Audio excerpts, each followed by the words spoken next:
Hey, everybody, it's Wednesday. Welcome to the show. My name is Mike. This is the Leadership Toolkit, as you know, your definitive leadership growth podcast. And each week, I have the awesome opportunity to interview amazing people from all over the globe, from all over the US, and just all different verticals of business. They bring different experiences, different perspectives. And so each week we get into it and we talk about what people's successes are, sometimes where they hit a wall or what their failures are, so that you can avoid that as you're tuning in and listening and you're able to grow from the people that are on the show. So this week is no different. I've got an amazing guest. I've got Nate Dinet. He is the step manager.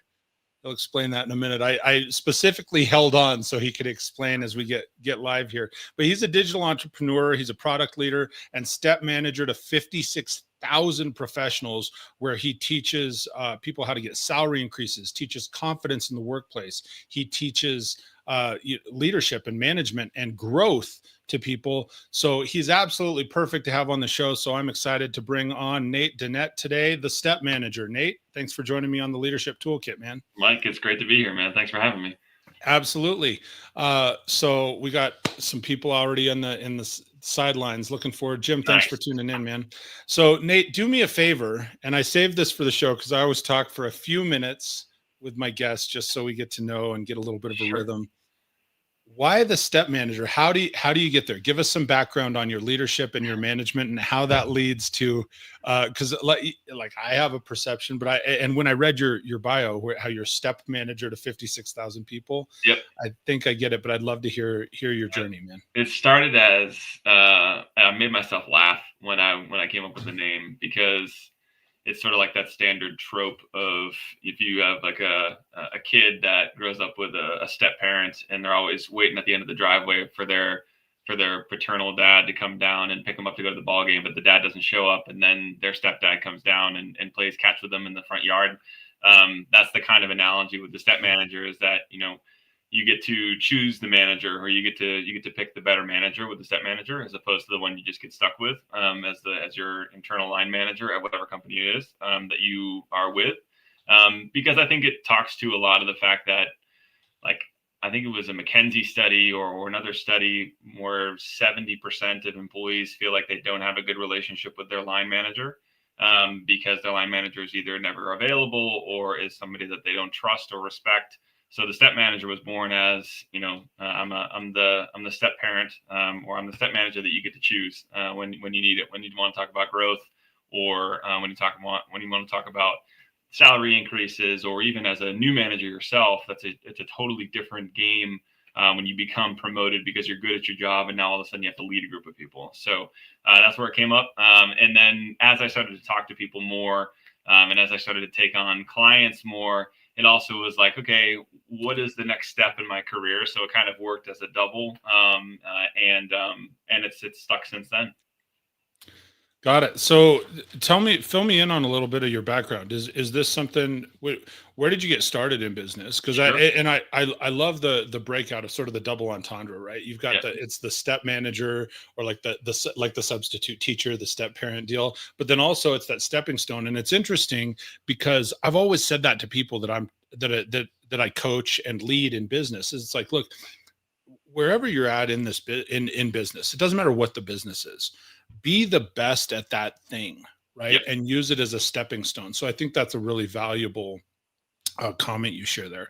But dude, tell me a little bit about your background. How do you get into coaching and leading people in this space? Yeah, definitely. So I started my career as a consultant, and in technology consulting, back when technology was like I would say probably like the golden era of being a technology professional. Early 2010s was when technology professionals would enjoy like it was what I would consider as like an employees market, meaning you could go as an engineer in one firm, get hired there for 2.5 weeks, get contacted by a recruiter, say, hey, I'll give you twice your salary, and you can go move on to the next one in literally 2 to 3 weeks time frame. It was an insane technology boom. And that's how I came about, or that's kind of the genesis of the step manager, is that I was involved in a lot of technology transformations. And then I started to get into a lot more change management transformations because changing how you use technology as a tool internally is only half the battle. You need to really understand or provide training and change management protocols to people internally. And it wasn't that far of a stretch for eventually one of my clients at the time was like, hey, I'm losing 40% of my staff within a year. Why is that happening? Wow.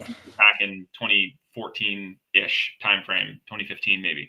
And the attrition the voluntary turnover was very, very high at that time. So I was a part of a team that was brought in to assist a non-technology focused business. So like a really big bank that wasn't used to having technology professionals and hiring them and retaining them. It's a lot different to hire and retain technology individuals versus a banker or somebody that's an accountant or folks that are in core business like marketing or operations. It's a different style. Or at the time, it was a very different style of employee, and they couldn't figure it out. So I was a part of a team that studied the relationship between the line manager and the individual contributor for the better part of 6 months. And during that time, we saw everything that is still prevalent today. All the things that I think on the leadership toolkit that you talk about a lot is being lack of recognition or lack of adequate pay, lack of engagement, lack of transparency around expectations between the line manager and the employee, or just even from the manager's perspective, the folks that are leading people, they got no training at all. So you have people really good at their job, got promoted, and then left to fry. And there was lots of turnover. So we ended up, we had a lot of information, a lot of great insights. I remember giving the presentation to the group CIO and the group chief person officer, people officer, like HR, and they really, really enjoyed it. But ultimately, we found out like a week or so later after they got the presentation and we talked about the next steps, they really just wanted us to sort of generate a like drink the Kool-Aid presentation of how they can increase the company culture, which was fine. That was an outcome, but it wasn't necessarily the outcome that we were encouraging them to do, like developing a competency framework and putting an employee-focused or first compensation model based on it was like a 6 to 12 month cycle of reviewing it, which was earth-shatteringly, like that was so nuanced at the time to redo your comp structures every 6 months. So we got an attaboy on the back. We were asked to create a culture deck, but that didn't die with me. Like when that engagement ended, it wasn't like I knew that we found something or it was meaningful, because every single company that I was talking to, my colleagues and other folks that I were working with, everyone was struggling with the same issue. So about a year and a half later, I took that same, I took a lot of those learnings and synthesized it into a group of trainings that I took to, at the time, was a new platform called Udemy, which a lot of people are using now because it's enormous now. But at the time, I was one of the earlier professors or instructors, I guess is what they call them, on Udemy. And I was able to, was fortunate enough to work with a lot of folks online. And since then, I've had like 50, I think the last time I looked was like 57,000 people have gone through one or all of my courses. And then, a couple of years ago, I decided I wanted to do more than just do mass at scale coursework and started to take on private clients one-on-one. But that was like the background of technology consulting and change management is what brought me through to building out the step manager for the individual, because that was something that I was really passionate about. That's a really cool journey. I'm sitting over here and I'm trying to take notes, and it's just it's so cool to me how some things evolve. Yep. And like you're saying, hey, I'm consulting and I'm doing all these different things and I'm being brought in and as an IT consultant, and you have such an opportunity. And I want people to hear this for wherever you in the audience may be at in your career. Like, you need to hear this, that there's every person that I have on the show, and like as Nate's sharing here, there's always the journey behind the space that they're at now. And I think it's really easy for people to watch a Nate Dinet and go, oh man, that guy's, and because you look like a young guy and you got it all together, and we were talking beforehand, and you're like, oh, and I was one of the first professors on Udemy and this and that. But there's all these pieces of the journey that lead up to that. And I think one of the things that's really neat is you as a consultant, you have all of these different influences and these different pieces that are showing up as you're learning this. And so I picked up on a few things.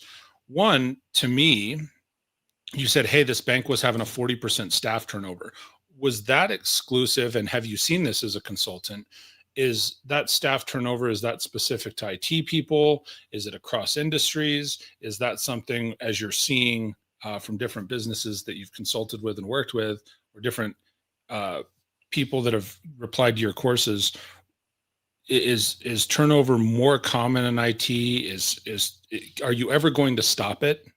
It was at the time. Voluntary turnover was very prevalent at the time because companies were racing to become more competitive. We're talking about like back in the early 2010s when real-time banking was a big or taking for organizations, or to have the ability to order and have really sufficient tracking. Like it's difficult to imagine a world where you go to the store and you're like, ah, damn, I forgot this thing. Let me just order from Amazon and it'll be here tomorrow.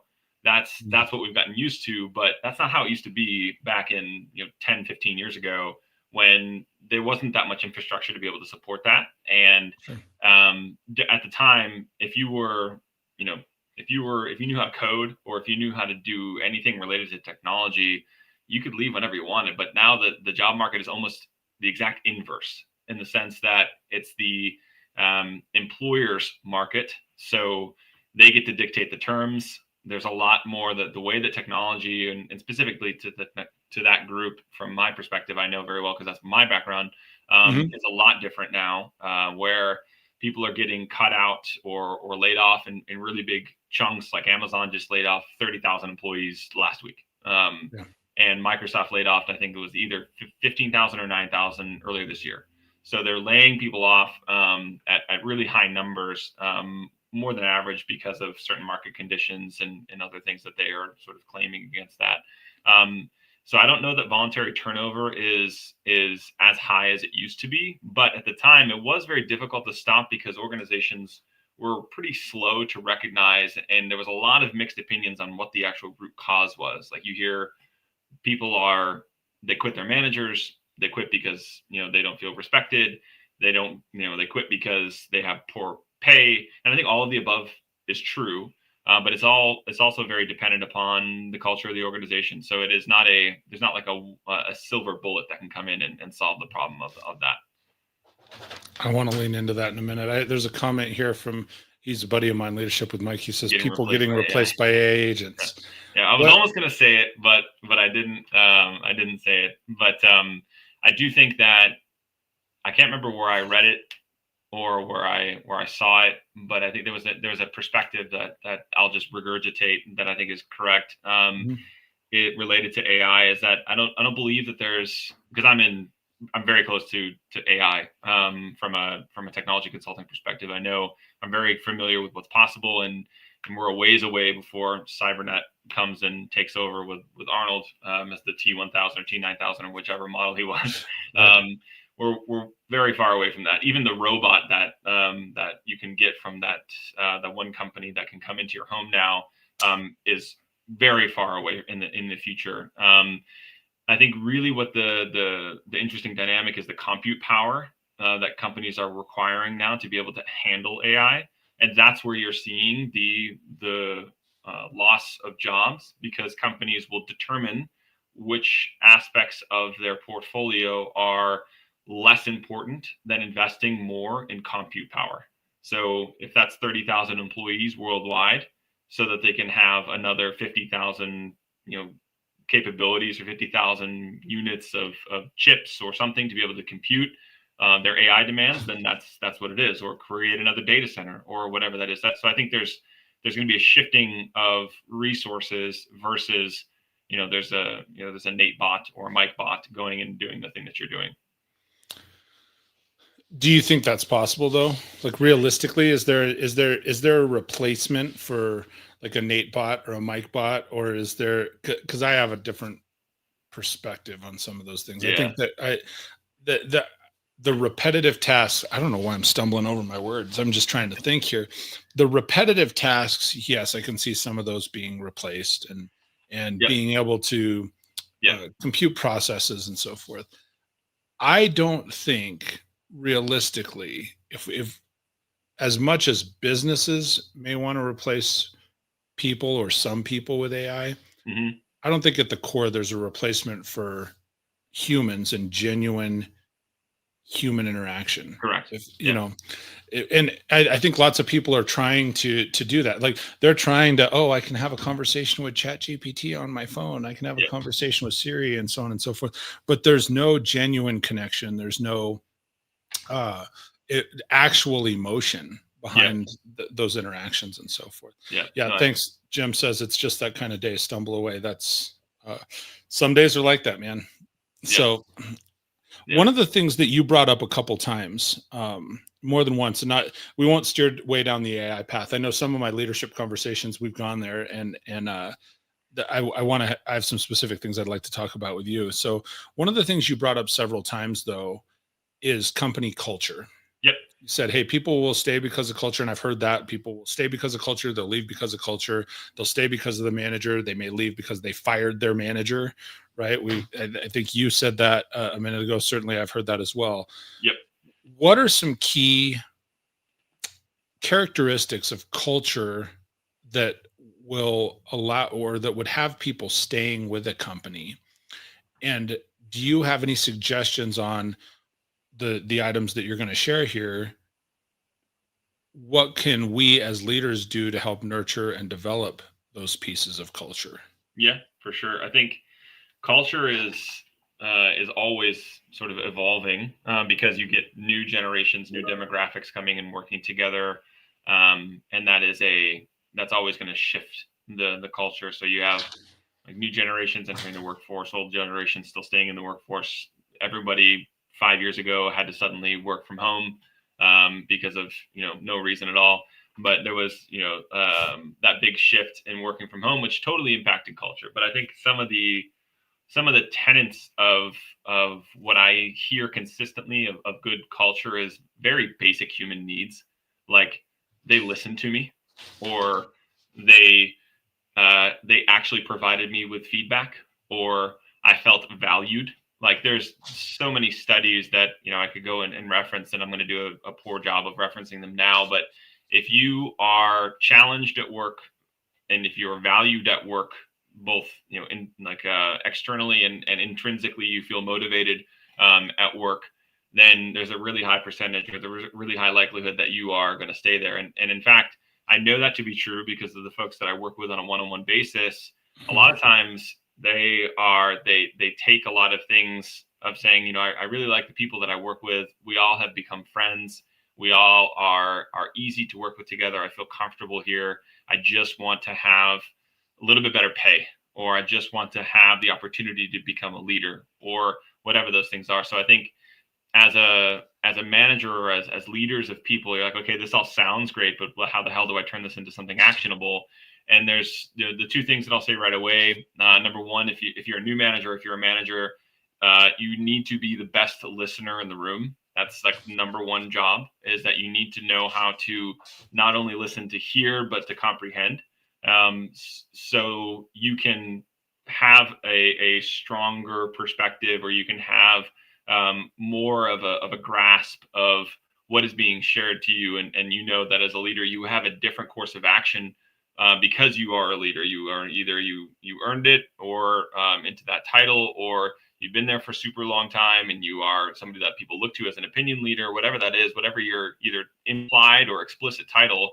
If people are coming to you as a leader, then you need to have a better way of listening, or listening is really really key.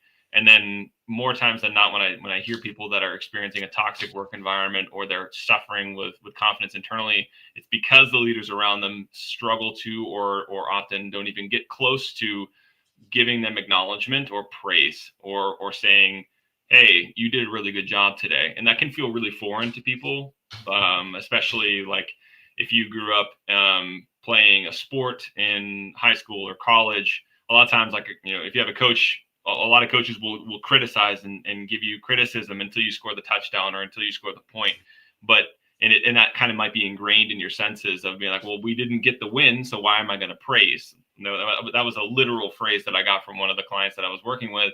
And it's kind of, you have to rewrite your thinking of, you have to motivate people. You have to realize that there's a person on the other end that that they kind of thirst for that acknowledgement, or they thirst for doing a good job. People generally like to do a good job. So giving them praise on that, giving them recognition on that. You can always criticize for sure to help them grow. Like if you have a critique, do that in private, but praise in public. And those two things will start you down the path of having a good culture internally. And then there's a whole host of other stuff that we could talk about, but we'll be here for 5 hours if I do that. Hey, that's okay. I joke from time to time. I'm like, every once in a while I'll get a guest. We could go for 4 or 5 hours. Yeah. I probably could. I clear my whole schedule Wednesday afternoons just in case. Maybe it'll take off. And I often will repeat what my guest says, because one, I want to make sure that I have the grasp of it, but two, there's so much good stuff in here, Nate. And Mike hits it again when he says, man, Nate is speaking facts. And Mike. It's a different Mike, not me. Different Mike. Mike different, Mike. Yeah. No, I knew it Mike wasn't squared. You. He stole my name on YouTube. That's another story. So when I asked about culture, here's a couple things that I want people to hear. And here's what I heard you say, Nate. One, you said listen, and listen to comprehend. We don't just listen to respond. I think that is massive. When you're creating culture, you have to listen.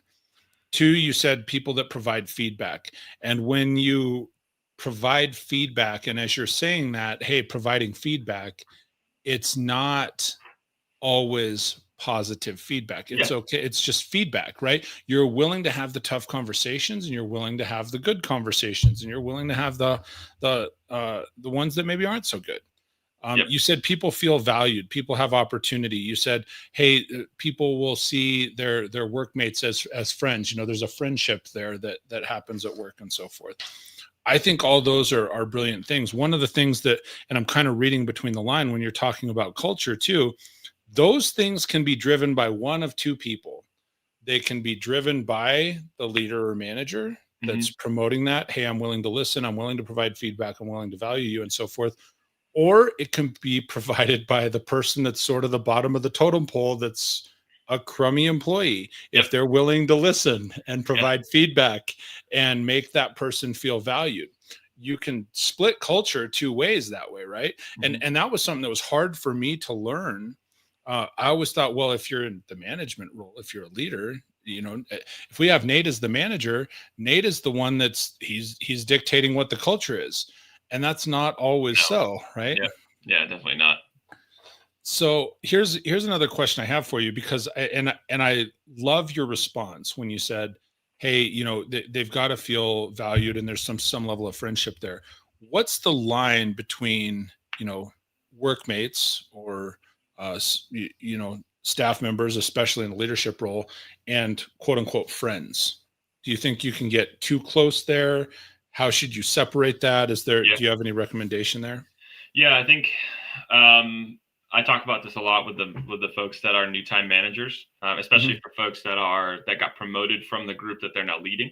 So if they were once on the same peer group of a group, and then all of a sudden you're now head honcho, or now you're leading that team. Yeah. I actually encourage that you figure out a way to have a clear differentiation or break between the friendship and the professional relationship, because a lot of times it's very difficult to navigate both, especially when you have to give professional feedback, or especially when you have to be, you're the guy or girl or woman talking about what is the what is the pay structure going to look like in this annual review, and people are inherently going to be disappointed because it's never enough.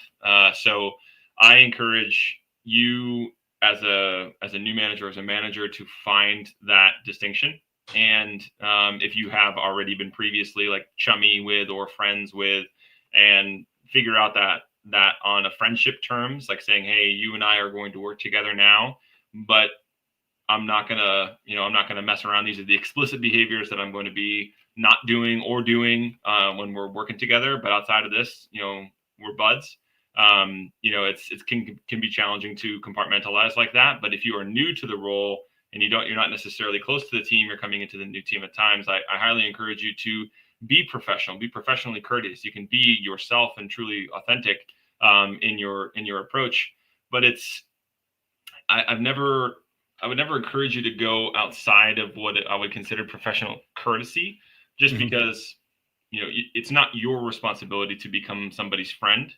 It almost does them a disservice for you to become a friend, because if you can be a human and not be a robot, but you don't need to go in and help them move on the weekend. You need to help them, figure out what their career is going to be looking like. And you have a really high responsibility to develop the people around you, because again, I think it was I'm not sure if it was Mackenzie or if it was another Corn Ferry or another institution.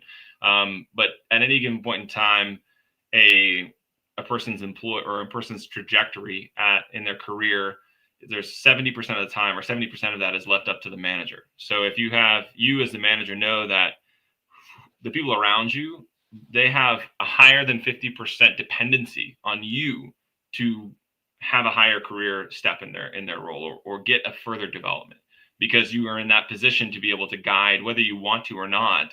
You are in that position and you have a high amount of influence internally to help propel people forward. So I would look at it like that, and saying you have a lot of responsibility, and to become the easy answer is always to be like, we're cool. We're buds. I'm not going to hold you accountable here, but that doesn't do anybody good, or that doesn't do anybody any good. Sure. And you need to be authentic to that level role and that level of accountability to the team around you, and hold people there and help them grow.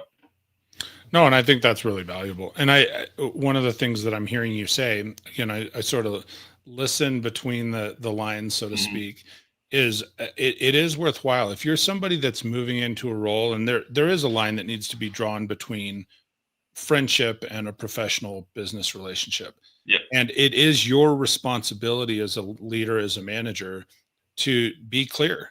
Yeah. And have a very direct conversation.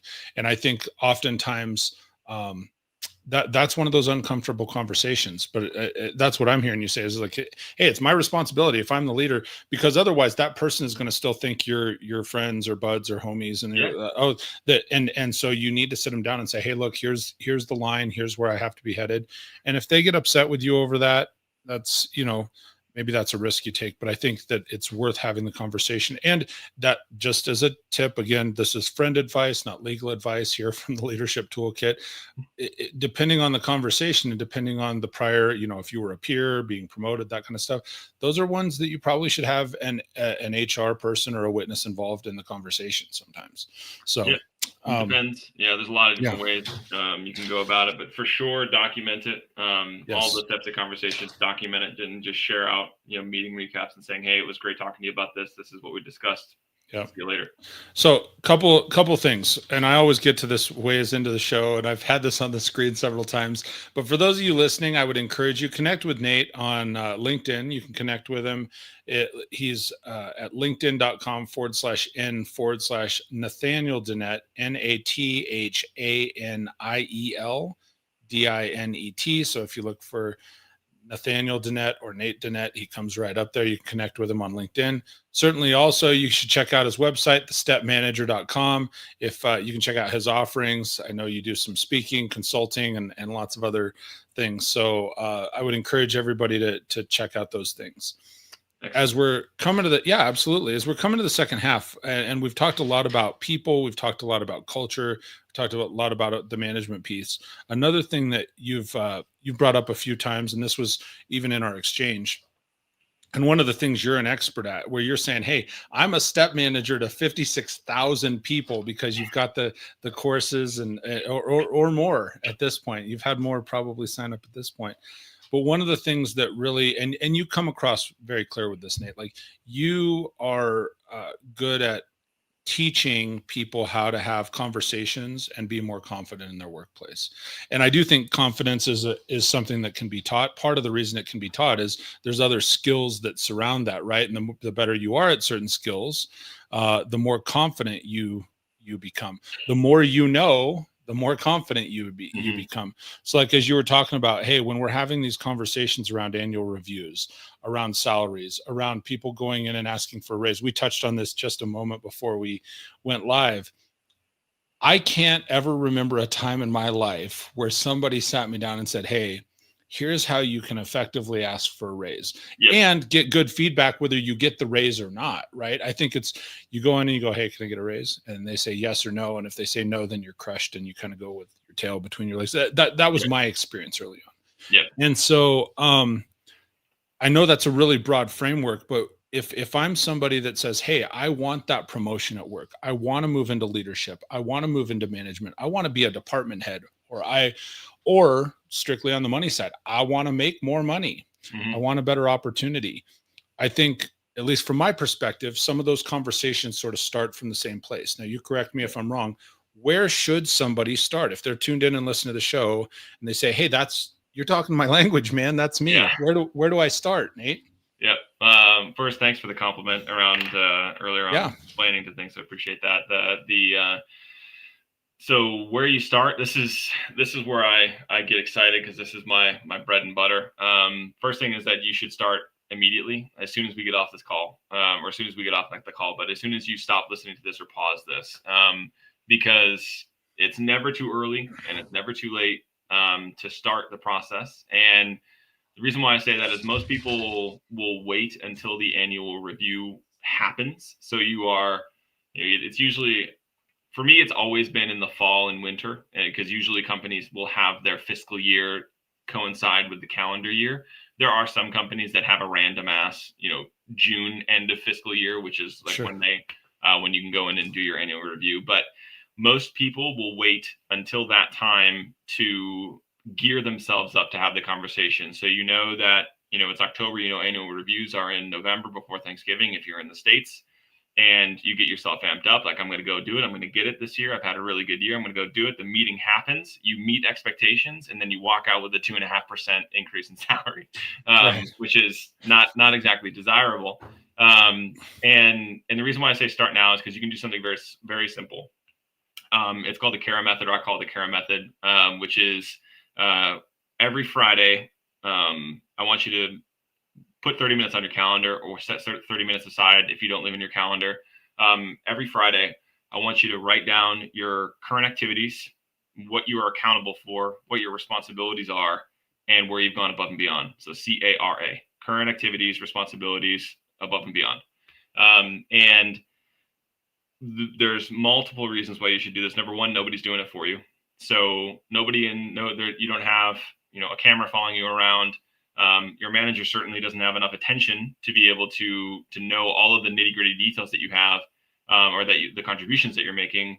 And you need to do this because, one, no one else is doing it. Number two, you'll start to see a pattern of where you consistently are doing really good work, and you can start to develop your narrative, or what I call a campaign. I think it's a campaign, or I treat it as a campaign, because it pretty much is. You kind of, in order to excel within an organization, get a promotion or get a raise, you need to treat it as if you are running your own campaign, running your own, like everyone talks about, like their individual brand, which kind of makes me nauseous, but it's more so around the concept of, you have a few key talking points of your contributions, and relative to where the organization's priorities are, how close or far away you are from that. Meaning, if you are very, very close to how the organization generates revenue, or reduces costs or grows, which are usually the top three things that organizations care about: increasing revenue, reducing costs, or growing.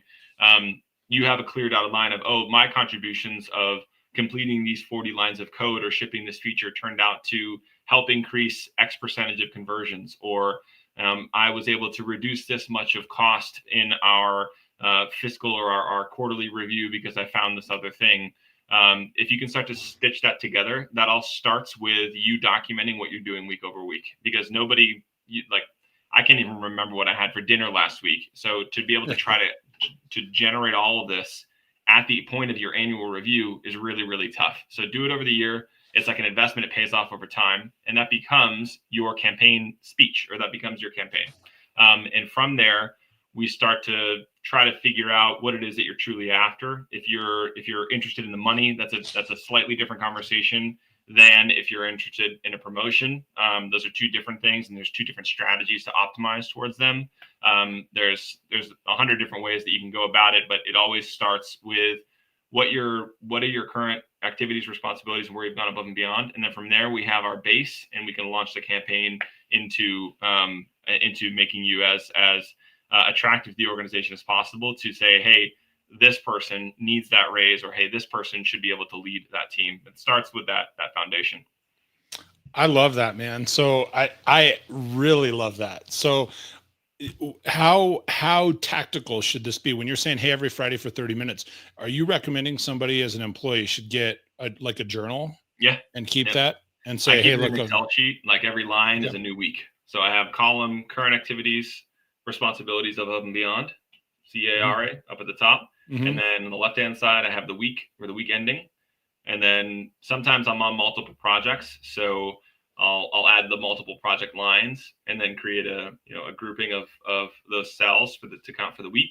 But every week, just go in and the objective, a lot of times when people first start doing it, they'll like, oh, I had ChatGPT write it for me. It's like that's not the point.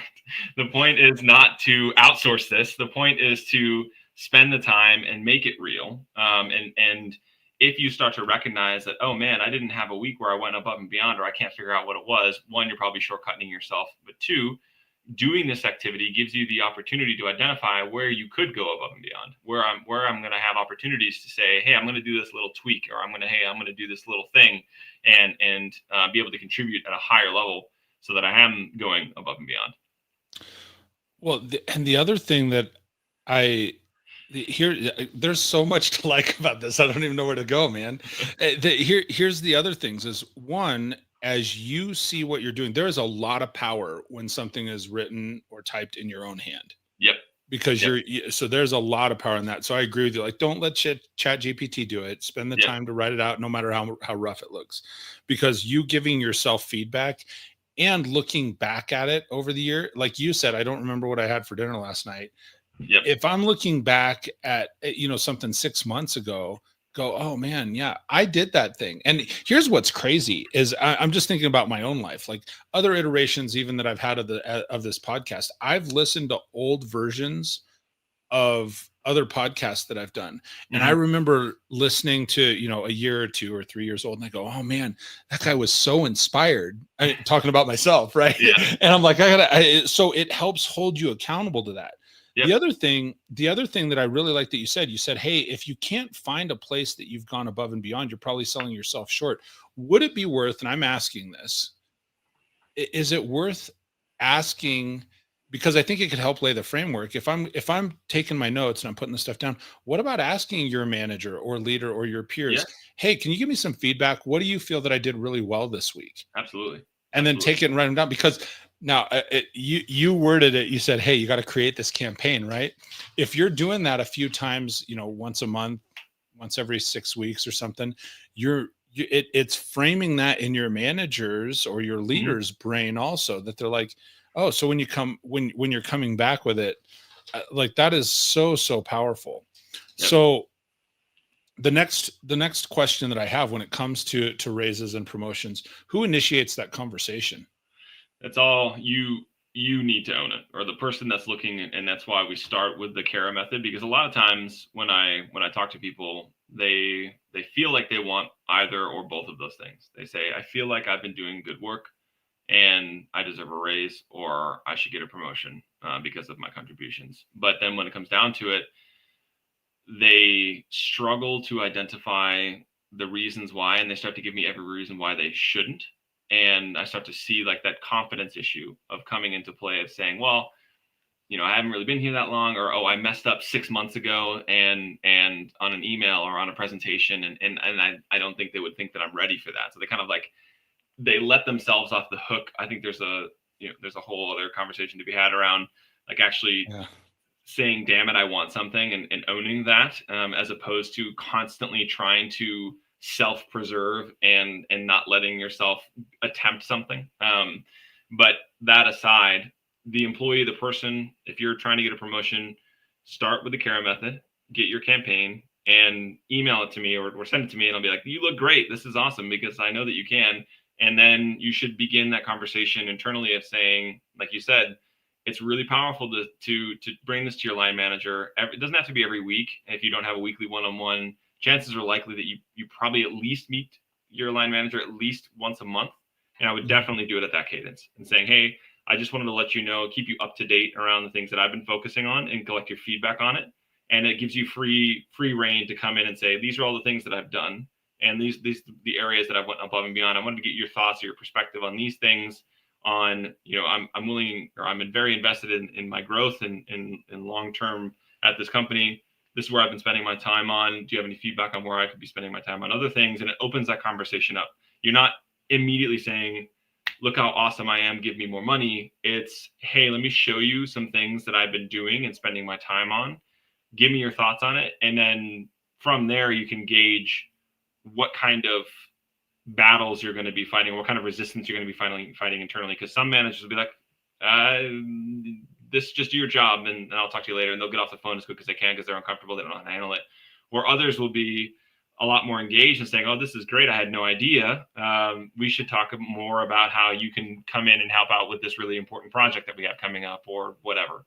So you can gauge how your internal campaign will go based off that one conversation. Because if you're trying to get a promotion, if you're trying to get a raise, you have the responsibility to go and ask for it or begin to have that conversation. And then the type of interaction that you get back from your line manager will tell you what playbook you need to follow. If you have a manager that's not going to support you, that's a very different playbook than a manager that is going to advocate for you. So there's a lot of different ways to follow, but you first have to start the conversation. And it's even okay to say, hey, I'm actively looking to get a promotion, or I'm actively looking to get a raise.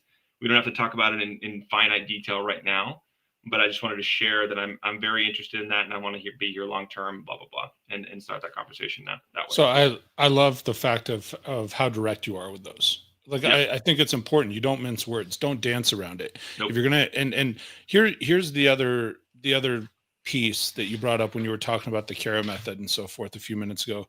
Like, and I'm just gonna say this might seem politically incorrect, but for the people that are listening, for my audience members, when you're, wherever you're listening to this podcast right now, if you're not willing to invest 30 minutes in yourself each week, how in the heck are you going to expect somebody else to invest their time, energy, effort in you for a promotion or more money? Yeah. And I think that's something. So you need to understand, it's not just about doing the job. It's really about taking that and investing that and framing it. I love the way that you put it as a campaign. So a couple things also, just as a side note, while I'm talking about the audience, do me a favor. If you're gaining something out of this show, please make sure and throw some thumbs up, make sure and share the show with somebody. That is one way that this podcast continues to grow, is through sharing. Sharing is caring, as they say. So please make sure and do that, throw some hearts. What were we doing? I had Jim on the show a few weeks ago, and we were saying, hey, throw those muscle arms, right? The leadership muscle arms in there. Yeah. I want to ask this question also. We're kind of coming down to the tail end. One other reminder for everybody. If you want to connect with Nate, and I would highly encourage you to connect with Nate on LinkedIn. It's linkedin.com/N Nathaniel Dinet, Nathaniel Dinet, Dinet. That's all one word. Check out his website. It's thestepmanager.com. Again, all one word, thestepmanager.com, thestepmanager.com. So make sure and check that out. Yeah, see, we got the strong arms going. Thanks, Jim. Yeah.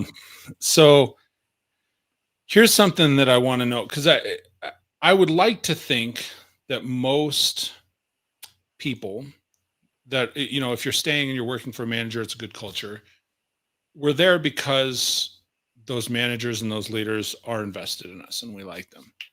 And you said earlier, like, hey, a leader in an organization has a massive impact on individuals' growth. So we have a big responsibility.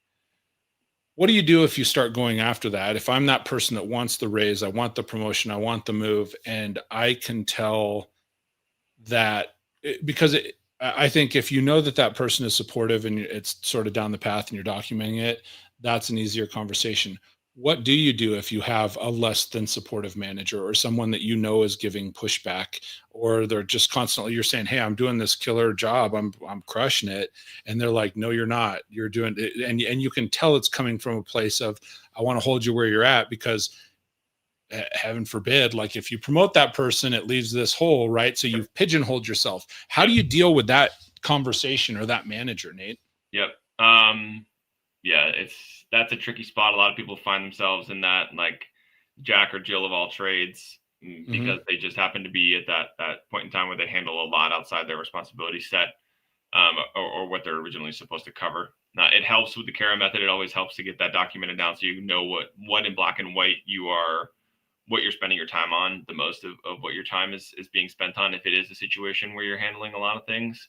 But to get out from either the absent or the negative dynamic with your line manager, first, if it is truly a negative or toxic dynamic with your line manager, then that's a separate conversation, that requires a lot of nuance. But more times than not, I would advise that we find some type of way to get it at least amicable, so that it's not that doesn't follow the toxicity doesn't follow you. And if you are um, internally trying to get a promotion and somebody doesn't like you, or there's some like toxicity there, then that will negatively impact you. But if it's just a manager that is either absent or doesn't want, you can kind of tell that they're not interested in you getting that next level up because they're addicted to your service level, or what you do at your current position. Then the next likelihood that I help people get to is identifying an opinion leader internally that is sufficiently senior for you to get an advocate that is not in your org tree. Meaning, if Got it. you are a technologist, or if you are in accounting and you have a really strong advocate on the marketing team that will advocate for you on behalf of you, and when leaders are talking about the next generation of leaders, or how they can help people, that conversation happens. I've been in the room where I'm with CXOs or SVPs or senior directors and above, and there is usually always a point in time during the year when you talk about what does this next batch of leadership look like internally. And it might not be that formal, but there's definitely a time when you talk about who are the people that we want to invest in, or who are the people that suck and then we don't want to invest in them. That you want to know, or you want to find somebody in that room, if it's not your line manager, who's going to advocate for you. And more times than not, that will happen organically. Usually there's a lot of cross-functional discussions that happen. You were at you did a type of project for another group, or you were featured in some type of other discussion and you made a good connection. And you can capitalize upon that, or you can leverage that of saying, hey, I know the SVP of sales, I'm in marketing, or I'm in technology, and I know I have a really good relationship with the SVP of sales. I'm going to go talk to them about my position. And that's where you can slightly structure, or slightly reframe your CARA method in your campaign of saying, hey, I really want to invest in my time in here. I really want to grow. I love the organization. I really enjoy my time and the types of things that I work on. Can you help me? Can you give me some advice? Can you help me get to the next level? And if you have a truly good relationship with them, I've never seen it not work. I've never seen somebody say, hey, I don't have the time for this, unless you have delusions of grandeur and the person just didn't like you at all. But there's more times than not, you'll find somebody that can be an advocate for you if your manager can't do it. And I've done that plenty of times where, and it's a part of the strategy of a lot of the clients that I have, even with good relationships with their line managers, because so many organizations now that are more than 100 people are matrixed. You have like a functional line manager, and then with like a value stream line manager of where you kind of fit in within your organization. So whatever your discipline is the person that you technically might report to, and then you have a horizontal of the sub unit that you are delivering work through. And there's lots of opportunities for you to have cross-functional discussions with both the value stream leadership, as well as the functional leadership that you report up into, and be able to navigate that. So you'll have a good relationship or a poor relationship with your line manager, and then you'll have to have another advocate in the room to help you, because a lot of times the decision is up to a committee anyways. So that opinion leader, finding that advocate is really, really critical for you if you do have a poor manager. And that's really good advice. I mean, I think that's really good advice for any level, any organization. It's reliant on you, folks. Mm-hmm. If you are, that's one thing that is sort of been a recurring theme I'm hearing from you, Nate, is like, hey, you've got to grab a hold of it yourself. You got to manage the relationship. You got to manage this and so forth. And for the people that want it most, and probably the people that are tuned in and listening to this podcast, like it is about your mindset and you taking charge and taking a hold of that. So really, really good advice, man. We're coming down to the tail end here. So a couple of quick reminders for everybody. Once again, I would say connect with Nate on LinkedIn, linkedin.com/in/Nathaniel Dinet, and check out his website at thestepmanager.com. And Nate, any final thoughts, maybe something we didn't get to, or just any final thoughts to close us out of the show this afternoon? I think big believer in going after it. So whatever that next step is for you, if it's starting your own business, if it's going after the promotion or the raise, you have every reason not to do it. But I'm giving you the one reason to do it is because I believe in you and that you can accomplish it. I think it's people don't take as many risks on themselves, or they don't take enough risks on themselves and believe in themselves to do something. So go after it, and I think you'll find out that it just takes one step at a time, and you'll get some positive results. Even if you fail, you'll have a lot of things that you can learn from it and continue to improve. So go after it, and you'll always come find me and we'll talk about it and see if there's something I can do to help you, or if you just need words of encouragement. I'm here to support whatever it is that you set your mind to, and I'm a firm believer in your ability to accomplish whatever it is that you have in your mind. I love it, man. I absolutely love it. Thank you so much for your time today, Nate. If you would hang out for just a minute, I'm going to go ahead and take us out. Okay. Sure. All right, ladies and gentlemen, that is going to bring us to a close for another episode of the Leadership Toolkit with my new friend, Nate Dinet. I encourage you, check out his website. He said several times in the show, and I love the fact, and from the very beginning, he and I started talking a few minutes beforehand. He is a very genuine and direct human being. So as he's saying, hey, look, connect with me. If you have a question, I encourage you, connect with him on LinkedIn, shoot him a message. Clearly he's brought that up multiple times on the show. So I encourage you, reach out to him and then check out his offerings at his website, thestepmanager.com. I would encourage everybody, please do me a favor. Again, hey, Jim, where's those, the leadership strong arms? So if you could, please do me a favor, make sure you like the show. And make sure that if you know somebody that would gain something out of this conversation, we all know somebody that is underestimating their value, that wants a raise, that wants a promotion. I've been that person that was like, man, if I just got my shot, I would do this. There it is, right?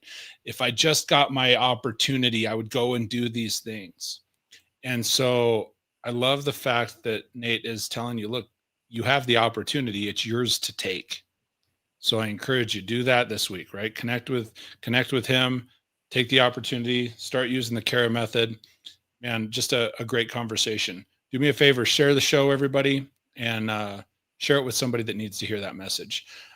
With that, that's going to bring us to a close. And until we speak next, everybody, stay great. We'll talk to you soon. See you next Wednesday.